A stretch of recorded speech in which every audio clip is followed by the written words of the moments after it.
Oh, mitten seinen Satz abgeschnitten. Das ist fies. Jetzt fangen wir wieder von vorne an. All of his co-workers were gone. What could it mean? Stanley decided to go to the meeting room. Perhaps he had simply missed a memo. Okay, gehen wir direkt in den Meeting Room. When Stanley came to a set of 2 open doors, he entered the door on his left. Ja, ich weiß. Ich arbeite hier doch. Ich muss doch wissen, wo ich lang muss. Yet there was not a single person here either. Feeling a wave of disbelief, Stanley decided to go up to his boss's office, hoping he might find an answer there. Coming to a staircase, Stanley walked upstairs to his boss's office. Nee. Ich gehe nicht da lang. But Das ist ein Auto. Stanley just couldn't do it. He considered the possibility of facing his boss, admitting he had left his post during work hours. He might be fired for that. Exit. And in such a competitive economy, why had he taken that risk? All because he believed everyone had vanished? His boss would think he was crazy. And then something occurred to Stanley. Maybe, he thought to himself, maybe I am crazy. All of my co-workers blinking mysteriously out of existence in a single moment for no reason at all? None of it made any logical sense.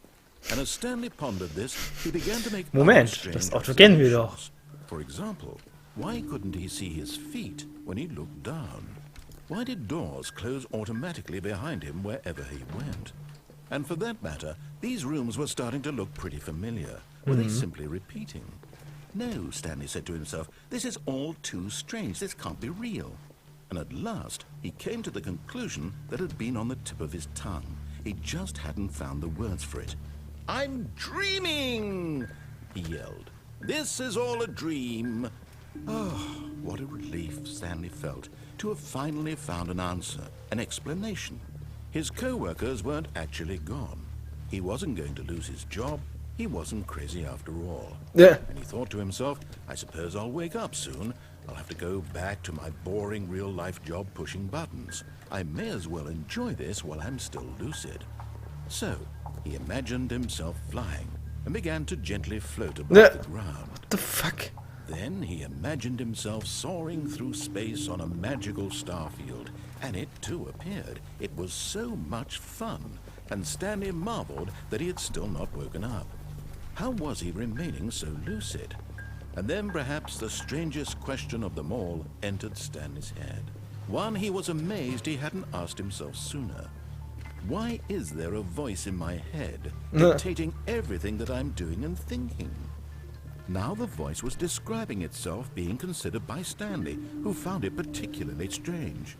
I'm dreaming about a voice describing me, thinking about how it's describing my thoughts, he thought. And while he thought it all very odd and wondered if this voice spoke to all people in their dreams, the truth was that, of course, this was not a dream.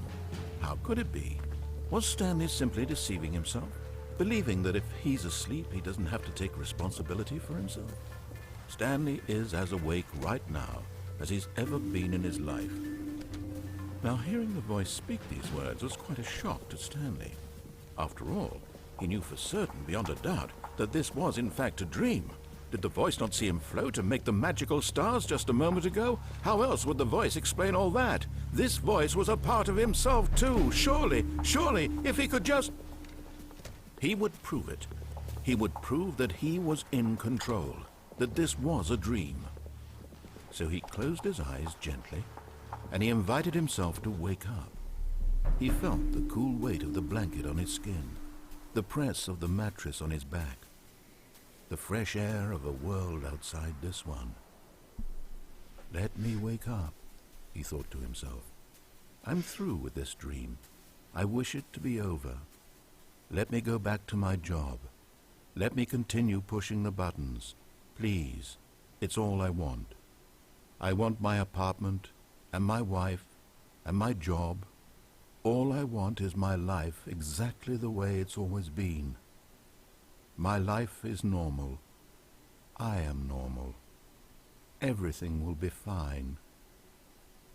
I am okay.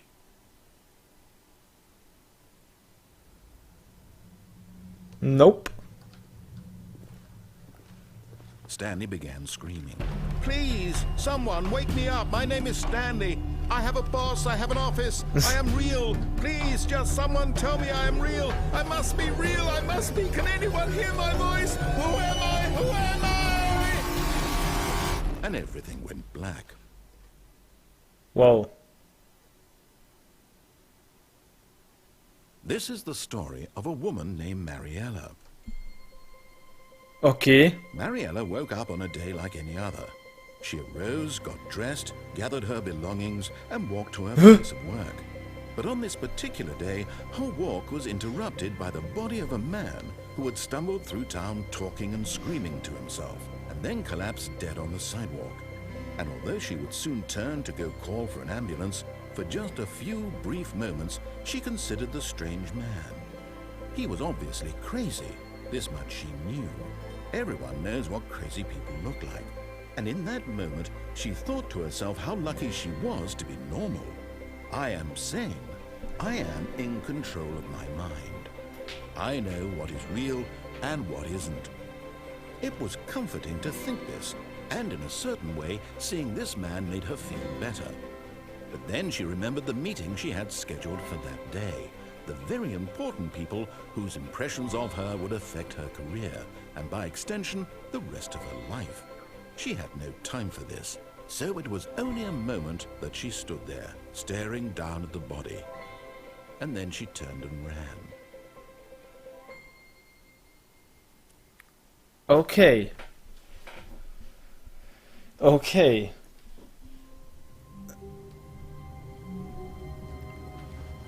All of his co-workers were gone. What could it mean? Stanley decided to go to the meeting room. Perhaps he had simply... When Stanley came to a set of 2 open doors, he entered the door on his left. Ja. Okay, also man könnte sagen, dass er sich das eigentlich alles nur vorstellt. Also es gibt kein wirkliches Ende, was es wirklich beschreibt. Also zum einen sind wir wirklich, also angeblich wirklich abgehauen. Stanley decided to go up to his boss's office. Coming to a staircase, Stanley walked upstairs to his boss's office. Jetzt hatten wir irgendwie, dass wir verrückt sind und es irgendwie... Tür ist aufgegangen. To be rich is it a crime?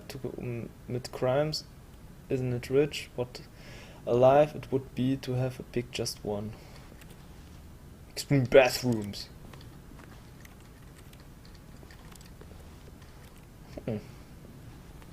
Ja, und wie gesagt, es ist halt... In einem sind wir abgehauen, bei dem anderen sind wir tot aufgewacht. Und wo es darum ging, dass die Frau... Huch! Business Strategy. Wir nehmen den Aufzug.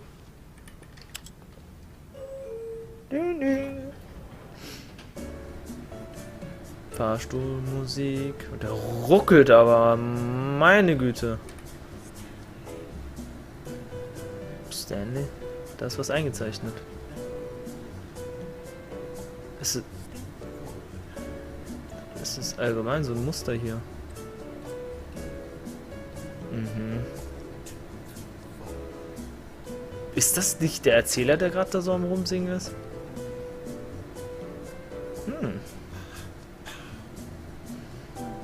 Ja, Hauptsache er hat Spaß.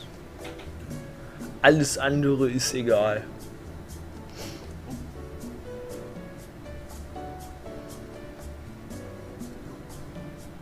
Wird das irgendwann auf? Aha. Wait, what?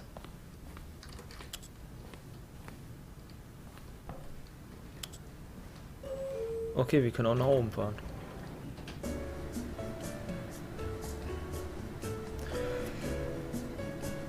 Ja, so sind normalerweise Fahrstühle. Wir sind gerade in einem 5000-stöckigen Gebäude. Da dauert es halt mal länger, wenn man vom Stockwerk 231 bis zum Stockwerk 4163 hochfahren muss. So ist es halt.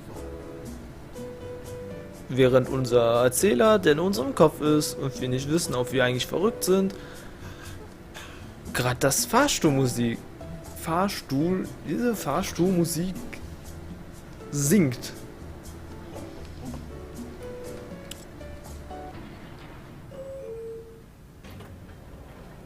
Okay. Wir haben genug davon. So. Stepping into his manager's office, Stanley was once again stunned to discover not an indication of any human life. What could it mean? Stanley wondered aloud to nobody. He began wildly tearing through papers on the boss's desk, pulling books off the shelf, looking behind paintings, desperate for clues to his situation. But his attention was caught by a keypad behind the boss's desk. What could its purpose be? In fact, this keypad guarded the terrible secret that lay buried below his feet. And so the boss had assigned it an extra secret PIN number, 2845. But of course, Stanley couldn't possibly have known this. 2845. Yet incredibly, by simply pushing random buttons on the keypad, Stanley happened to Ganz input the random correct code by sheer luck. Amazing. He stepped into the newly opened passageway. Die fahren gerne auf Stuhl. Ist zwar nicht mehr so ganz toll wie der andere Fahrstuhl da, aber ist auch annehmbar.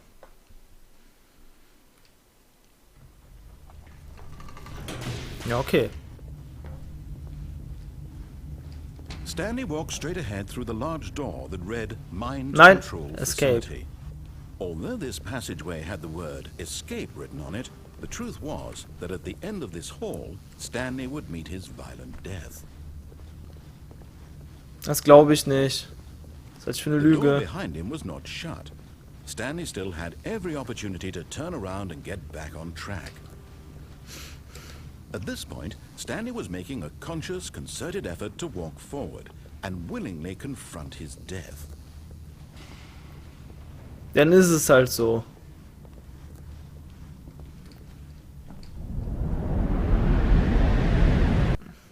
Manchmal muss man halt gucken, wo man landet.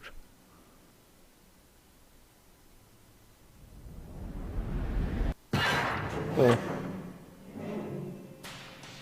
Oh oh. Oh nee.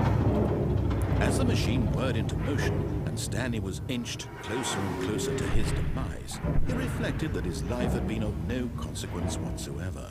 Stanley can't see the bigger picture.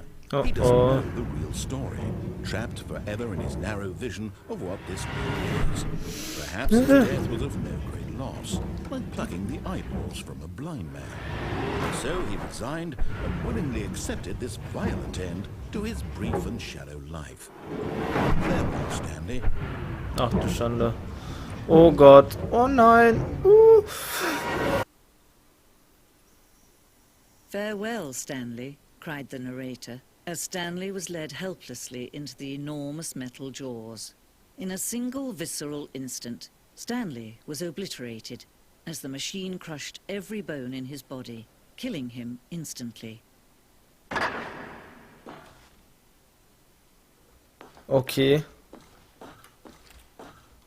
Jetzt ist das eine Sprecherin. The Stanley Parable. And yet it would be just a few minutes before Stanley would restart the game, back in his office, as alive as ever.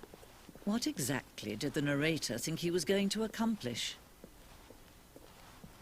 When every path you can walk has been created for you long in advance, death becomes meaningless, making life the same. Do you see now? Do you see that Stanley was already dead from the moment he hit start?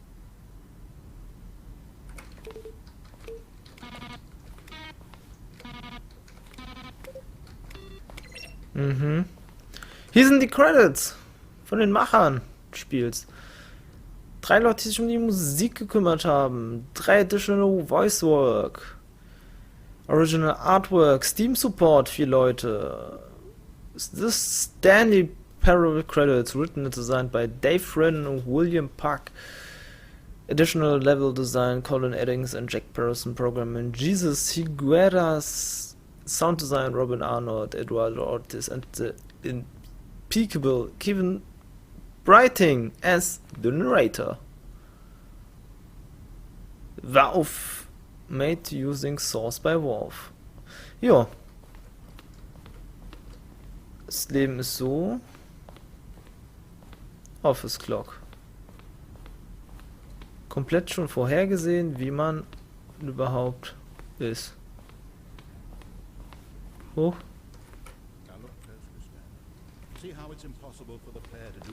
Ah, der Narrator ist tot. Oder was auch immer mit dem Narrator jetzt ist. Er ist nicht mehr existent. Boss Office. Screens from development of the boss's office. Ah.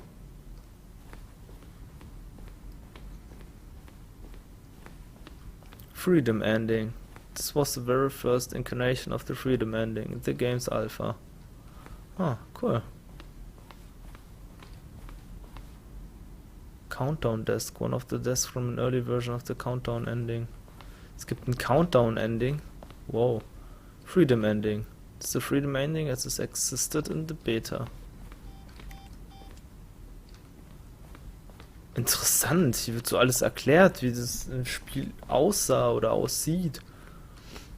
Sending room. The sending went through many iterations when we sent forth of the ending and we thought it was complete but decided to abandon and change it again shortly before launch. Okay. The game is now paused. Begin the game again, resume the game options. Das Spiel ist jetzt pausiert. Tatsache. Escape menu. For a long time we had an ending that only ended when the player restarted from the escape menu. Unfortunately, very few players realized this was what they were supposed to do, which was frustrating for everyone. Okay.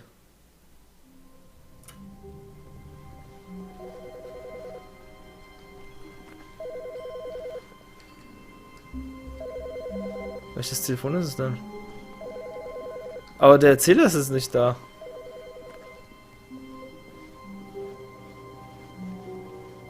Okay. When Stanley came to a set of 2 open doors, he entered the door on his left. Aber an dieser Stelle mache ich einen Cut. Ein Cut auch vom Stream. Vielen Dank für die Leute, die zugeguckt haben. Ich hoffe, ihr habt Spaß gehabt. Und ich werde mal gucken, dass ich es mal ein paar Mal öfters mache. Spaß macht es auf jeden Fall. Wenn auch am Anfang ein paar Probleme sind, aber die kann man auch alle beheben. Und ich würde dann einfach sagen, man sieht sich in den nächsten Streams, in den nächsten Parts, nächsten überhaupt was. Auf dem TGP-Kanal, sei es auf YouTube, in Twitch oder wo auch immer. Und vielen Dank und auf Wiederschauen. Du.